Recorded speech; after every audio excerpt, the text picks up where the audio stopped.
Hi friends. ఇవాళ ఇంకొక విషయం మాట్లాడుకుందామే. అదేంటంటే మన మాట ఎలా ఉండాలంటే ఎదుటి వాడిని బాధపడకుండా, బాధ పెట్టనివ్వకుండా సున్నితంగా ఉండేలా ఉండాలన్నమాట. మన మాట మృదువుగా పువ్వుల్లా ఉన్నదనుకో మనకి అన్నీ బాగానే జరుగుతాయి. మనం పూలు పైకి విసిరామనుకో మన మీద ఏం పడతాయి? పువ్వులే కదా పడతాయి. కాబట్టి మనం ఎదుటి వాళ్ళకి ఏమిస్తే మనకు వాళ్ళు అదే ఇస్తారన్నమాట.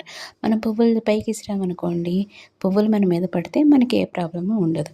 అదే మన మాట ఎదుటి వాళ్ళని గాయపరిచే రాళ్ళల్లా ఉందనుకోండి, ఆ రాళ్ళు పైనుంచి ఎదుటి వాళ్ళు విసిరితే ఎలా ఉంటుంది? మనం మాట్లాడినప్పుడు మన మాటలు మనకు బాగానే ఉంటాయి.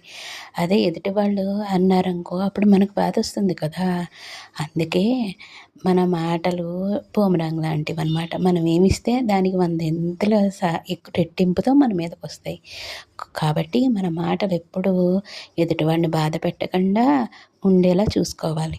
మన మాటల్లే మనకన్నీ వస్తాయన్నమాట. సో, శుభ్రంగా ఏ బాధ పెట్టకుండా ప్రశాంతంగా ఉండాలి. Hi friends.